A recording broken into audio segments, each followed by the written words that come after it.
물가 상승으로 음식값이 오른 데다 팁 비율도 많이 높아지고 있는 가운데 불만의 목소리와 서버를 위한 배려라는 목소리가 동시에 나오고 있습니다. 2022년 말에는 미국 물가가 2.6%로 안정되고 실업률은 3.5%로 하락하며 4% 경제 성장률을 기록할 것으로 전망됐습니다. 세변이 오미크론이 기존의 코로나 바이러스들과는 달리 폐보다는 기도를 공격하는 것으로 나타났습니다. 미 신규 실업수당 청구 건수가 다시 20만 건으로 늘고 실업수당 수령자도 245만 명으로 증가했습니다. 2조 달러를 투자하려는 바이든 더 나은 미국 재건 법안의 연내 확정이 끝내 무산되고 있습니다. 시청자 여러분 안녕하십니까? 워싱턴 뉴스 투데이입니다. 식당 등 어디서든 서비스를 받고 팁을 내는 팁 문화, 미국에서는 당연시 여겨지는 건데요.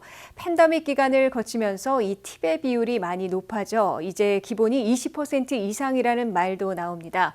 코로나로 손님이 줄면서 서버들의 어려움을 배려한 것으로 보이는데 일부에서는 물가 상승으로 음식값이 오른 상황에서 팁까지 더 내야 하니 부담스럽다는 의견도 나오고 있습니다.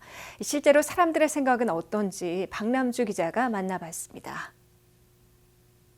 코로나 팬데믹은 미 경제 전반에 타격을 줬지만 가장 큰 피해를 본 곳 중 하나는 바로 외식업계입니다. 그러다 보니 팬데믹 기간 좋아하는 식당과 서버들을 지원하는 의미로 더 많은 팁을 주는 것이 일종의 새 문화로 자리 잡고 있습니다. 하지만 물가 상승으로 이미 오른 음식값을 지불하고 있는 상황에서 늘어난 팁까지 온전히 손님들이 부담하는 건 불공평하다는 목소리와 식당과 직원들의 어려움이 큰 만큼 기쁜 마음으로 지불하고 있다는 목소리가 동시에 나오고 있습니다. 부담스럽진 않으세요? 부담스러우면 팁을 못 주죠. 부담스럽다 그러면 못 줄 거고 부담스럽지 않기 때문에 그 선에서 주는 거지 팁이라는 게 부담스러워서 강제로 주는 거는 아니니까요. 여기만 해도 강제로 팁을 요구하는 거는 아니니까 손님들이 주는 거고 오히려 보면은 요새 젊은 친구들이 더 많이 주는 것 같아요. 팁은. 얼마 정도 팁을 하세요? 보통 그러니까 아주 서비스가 나쁘면은 모르겠지만 보통 20%? 20%. 거기 밑에 영수증에 써 있어요. 계산이 돼 있어요. 아니 이렇게 인포메이션이 18%는 얼마, 토탈 밑에 그리고 20% 얼마 써 있는데 그냥 예를 들어서 내가 35불 먹었다 그러면 6불은 뭐 아니 30불은 이게 8불은 되겠다 뭐 이런 식으로. 확실히 그 팬데믹 전하고 후하고 그쵸. 조금 더 많이 내시는 것 같아요. 그렇죠. 좀 감사한 마음에 이 어려운 시기에 일하시니까. 하지만 포장해가는 투고 음식에까지 팁을 요구하는 경우는 아직 받아들이기 힘들다는 의견이 많았습니다. 그거는 좀 기분 나빠요. 솔직히 말해서 내가 이분들한테 이제 감사하는 표시로 그 팁이라는 게 주는 거잖아요. 그러면 거기다가 내가 가서 먹지도 않았고 그냥 음식 오다해서 내가 텍스하고 다 냈는데 거기다 투고 비용까지 한다는 거는 좀 입장에서 기분이 안 좋아요. 전문가 분석 데이터를 소비자들에게 제공하는 밸류 펭귄에 따르면 팬데믹 기간 58%의 사람들이 이전보다 더 많은 팁을 내고 있다 밝혔습니다. 응답자의 56%는 서버에게 음식값의 20% 이상을 팁으로 주고 음식값의 25% 이상 팁을 준다 답한 경우도 5명 중 1명이나 됐습니다. 음식을 배달받는 경우 응답자의 38%는 배달기사에게 음식값의 20% 이상, 61%는 15% 이상 팁을 지불하는 것으로 조사됐습니다. 밸류 펭귄 측은 코로나로 손님이 줄어 팁의 수입을 의지하고 있는 식당 서버들을 지원하던 의미로 더 많은 팁을 주던 것이 팬데믹을 거치면서 고정화된 것으로 분석했습니다. 팬데믹 기간 수천 달러의 팁을 받아 화제의 뉴스로 소개되는 경우도 종종 있었습니다. 사는 지역에 따라 팁을 주는 비율도 달라졌습니다. 밸류 펭귄이 45만 건의 온라인 음식 주문 결제 내용을 분석한 결과 가장 많은 팁을 주는 도시 1위는 시애틀이었습니다. 시애틀 사람들 중 38%는 음식값의 20% 이상을 팁으로 지불했습니다. 워싱턴 수도권 지역에서는 워싱턴 DC가 6위에 올라 32%가 음식값의 20% 이상을 팁으로 냈습니다. 인구 밀집 지역인 뉴욕과 로스앤젤레스는 각각 15위와 20위에 올라 20% 이상 팁을 주는 비율이 의외로 낮았습니다. 미국에서는 사실상 팁이 의무적으로 자리 잡은 지 오래입니다. 하지만 팬데믹을 거치면서 식당뿐 아니라 모든 서비스 분야에 걸쳐 팁이 오르면서 가뜩이나 물가 상승으로 고통받는 소비자의 부담만 커지고 있다는 불만의 목소리도 나오고 있습니다. WKTV 뉴스 박남주입니다. 미국 경제가 앞으로 1년 후인 2022년 말에는 물가가 2.6%로 절반이나 하락하며 안정되고 실업률은 3.5%로 팬데믹 직전으로 회복되며 4% 성장을 기록할 것으로 연방준비제도가 수정 전망했습니다. 연준은 2022년 한 해 3차례 금리를 올려 연말에는 0.9%의 기준 금리가 될 것으로 예고했습니다. 김지수 기자가 보도합니다. 40년 만에 물가 급등을 잡기 위해 돈줄 재기의 가속도를 내기로 공표한 미국 중앙은행인 연방준비제도는 새로운 통화와 금리 정책으로 2022년에는 미국 경제를 정상화시킬 수 있다고 강조했습니다. 연준이 새로 발표한 향후 미국 경제 전망치에 따르면 2022년 한 해 봄부터 시작해 0.25포인트씩 3번 기준금리를 올려 내년 말에는 현재 제로금리가 0.9%로 인상될 것으로 예고했습니다. 당초보다 석 달이나 앞당겨 새해 3월 채권 매입을 끝내고 그 직후부터 금리 인상을 시작해 내년 한 해 0.75포인트는 올리겠다는 게 연준의 새 통화와 금리 정책입니다. 대신 당초 3번 올릴 것으로 예고했던 2023년에는 2번 인상해 그해 말 기준금리가 1.6%에 도달할 것으로 연준은 예상했습니다. 이 두 가지 무기로 강력히 몰아치면 40년 만에 최고치인 6.8%나 급등해 있는 소비자 물가를 올 연말에는 5.3%로 낮추고 2022년 말에는 2.6%, 절반 수준으로 대폭 하락시켜 물가를 잡을 수 있을 것으로 연준은 강조했습니다. 미국의 실업률은 현재 4.2%까지 내려갔는데 고용시장의 강세가 지속돼 내년 말에는 3.5%까지 더 내려가 팬데믹 직전으로 환원될 것으로 연준은 내다봤습니다. 미국의 고용인구는 팬데믹 직전인 2020년 2월보다 현재 370만 명 적은 수준으로 내년에는 완전 회복될 것으로 예상되고 있습니다. 미국에서 3.5%의 실업률은 원하면 언제 어디서나 취업할 수 있는 완전 고용으로 간주되고 있습니다. 물가와 일자리가 안정되면 미국 경제 성장률도 정상을 되찾을 것으로 기대되고 있습니다. 연준은 미국 경제 성장률이 올해 5.5%를 기록해 9월 전망치 5.9%보다는 낮춰 잡았습니다. 물가 급등, 공급난, 인력난 등 각종 악재로 경제 성장률도 다소 둔화될 것으로 예상해 하향 조정한 것으로 분석됩니다. 미국 경제 성장률은 2022년에는 4%를 기록할 것으로 연준은 내다봤습니다. 5.5%에서 4%로 하락하면 미국 경제 성장이 냉각되는 것이지만 팬데믹이 아닌 통상적인 성장률 3%에 더욱 근접하는 것이어서 건전한 성장률로 정상화될 것임을 의미하고 있습니다. WKTV 뉴스 김지수입니다. 세변이 오미크론에 대한 병원성이 속속 드러나고 있습니다. 새 연구에 따르면 오미크론은 델타와는 달리 폐에서는 약하고 기도에서는 강한 것으로 나타났는데요. 전문가들은 이런 특성 때문에 오미크론이 전파력은 강하지만 증상은 약한 특성을 가지는 것으로 보고 있습니다. 박남주 기자의 보도입니다. 세변이 오미크론이 기존의 코로나 바이러스들과는 달리 폐보다는 기도를 공격하는 것으로 나타났습니다. 로이터 통신은 홍콩대 연구진의 연구 결과를 인용해 오미크론 변이의 증식이 코에서 기관지에 이르는 기도에서는 왕성한 반면 폐에서는 약하다 보도했습니다. 홍콩대 연구진은 오미크론 변이가 델타 변이보다 기도 조직에서 70배 더 빨리 증식한다 밝혔는데 이로 인해 개인 간 전파가 더 쉬운 것으로 보고 있습니다. 반면 폐 조직에서는 증식이 10배나 느렸습니다. 연구진은 오미크론 변이가 중증으로 발병할 위험이 낮은 이유가 여기에 있다 밝혔습니다. 더 심각한 증상을 일으킬 수 있는 폐에서의 활동이 더디기 때문입니다.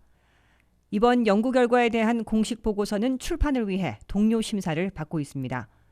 연구팀은 감염병의 경우 바이러스의 증식 속도나 전파력도 중요하지만 생명을 위협하는 중증도의 증상을 일으킬 수 있는지 여부도 매우 중요하다 강조했습니다. 연구팀은 또 감염 시 나타나는 증상은 개인의 면역에 따라 차이가 큰 만큼 면역력이 약한 고령층에서는 여전히 위험할 수 있다 덧붙였습니다. 문제는 백신 효과입니다. 현재까지 밝혀진 백신 효과는 화이자나 모더나 같은 mRNA 백신은 2번 접종 시 33%의 예방 효과가 있고 3차 부스터샷까지 접종한 경우 70%까지 올라간다는 게 방역 당국의 설명입니다. 세변이 오미크론이 등장하면서 이제 미국에서는 예방접종 완료의 의미가 3차 접종이 된 셈입니다. 미국은 오미크론에 대한 우려가 커지고 있는 가운데 연일 10만 명 이상의 신규 감염자가 발생하고 있습니다. WKTV 뉴스 박남주입니다.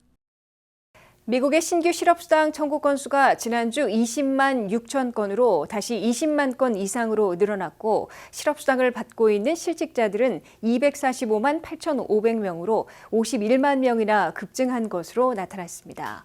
강력한 고용시장으로 해고자들이 많지 않음에도 신규 실업수당 청구 건수와 실업수당을 타고 있는 실직자들이 동시에 늘어 앞으로의 추이가 주시되고 있습니다. 미국의 실업수당 통계에 이상 신호가 켜졌습니다. 매주 감소하던 신규 실업수당 청구 건수와 실업수당을 받는 실직자들이 동시에 늘어난 것입니다. 미 전역에서 새로 신청한 신규 실업수당 청구 건수는 지난주 20만 6천 건으로 연방노동부가 집계했습니다. 이는 전주에 18만 8천 건에서 1만 8천 건 늘어나면서 다시 20만 건을 넘긴 것입니다. 경제 분석가들은 19만 5천 건으로 20만 건 아래를 유지할 것으로 내다봤으나 예상치를 웃돌았습니다. 버지니아는 6,600건이 신청돼 3,100건 늘어난 반면 메릴랜드는 2,200여 건으로 450건 줄어 대절을 보였습니다. 캘리포니아는 5만 7,300건으로 2,000건 늘어났고 일리노이는 14,500건으로 1,100건, 펜실베니아는 12,500건으로 400건 증가했습니다. 이에 비해 뉴욕은 15,000건으로 8,000건 감소했고 텍사스는 14,500건으로 4,700건 줄었습니다. 이와 함께 실업수당을 받고 있는 실직자들이 급증하는 이상 신호가 나왔습니다. 2주 늦게 집계되는 실업수당을 타고 있는 실직자들은 모두 245만 8,500여 명으로 전주에 비해 한꺼번에 51만 명이나 급증했습니다. 그중에서 각 주별로 고용보험으로 지급하고 있는 레귤러 실업수당의 경우 196만 명으로 한꺼번에 40만 3천 명이나 대폭 증가했습니다.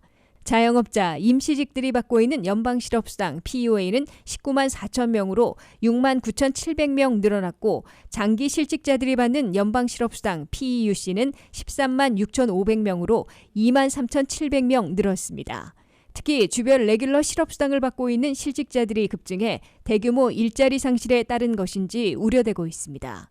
다만 아직도 사람을 구하는 잡 오프닝, 열린 일자리가 구직자들보다 많은 상황이어서 해고 태풍이라기보다는 400만 명을 넘는 대규모 이직 사태에 따른 것으로 해석되고 있습니다. 2조 달러를 투자하려는 바이든 더 나은 미국 재건 법안의 연내 확정이 끝내 무산되고 있습니다. 2022년 새해로 넘어가는 것은 물론 상당 부분을 바꾸는 재조정 작업이 필요해지고 있는 것으로 보입니다. 한면태 기자가 보도합니다. 2조 달러를 투자해 사회복지를 확충하고 에너지 전환을 시작하려는 바이든 더 나은 미국 재건 법안이 결국 연내 확정의 무산은 물론 전면 재조정 위기에 빠지고 있습니다. 민주당만의 힘으로 독자 가결하는 데 열쇠를 쥐고 있는 조 맨신 상원의원이 새로운 요구들을 잔뜩 내고로 바이든 더 나은 재건 법안의 연말 확정이 물 건너가고 있습니다. 조 맨신 상원의원은 조 바이든 대통령과 전화통화를 가진 후에 기존 합의에서 더 후퇴하는 바람에 연내 확정을 사실상 무산시켰습니다. 조 맨신 상원의원은 7월부터 12월까지 매달 300달러 또는 250달러씩 제공해온 부양자녀 현금 지원에 반대하는 것은 아니지만 1년 더 연장하는 게 아니라 단연간 연장해야 한다고 새로운 요구를 내걸었습니다. 조 맨신 상원의원은 차일드 텍스 크레딧을 1년간 더 시행한 후에 만료시키기 어렵고 또 연장해야 할 가능성이 높아 1년이 아닌 단연 연장으로 바꿔야 하며 그래야만 장기 예산을 확보하고 실질적인 비용을 계산할 수 있다고 강조했습니다.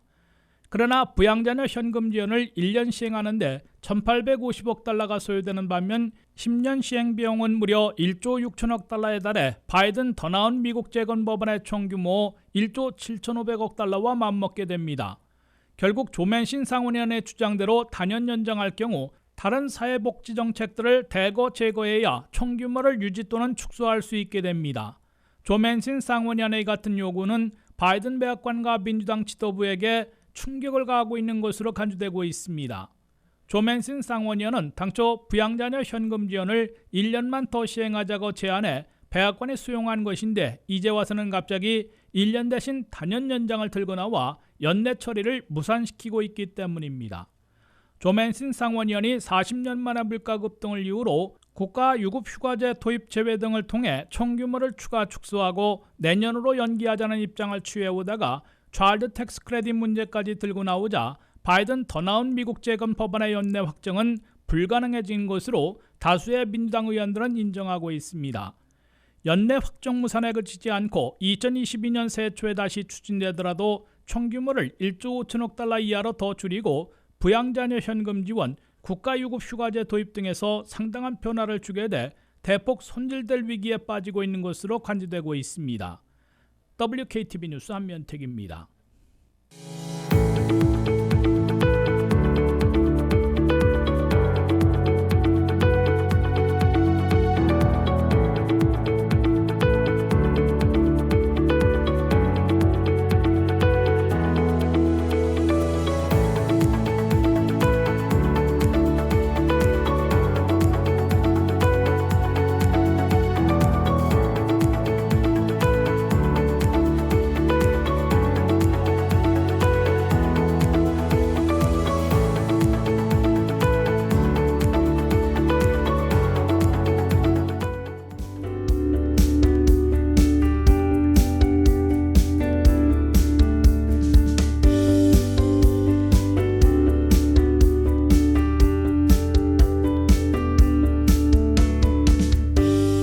이상으로 워싱턴 뉴스 투데이를 마치겠습니다. 시청해주신 여러분 고맙습니다.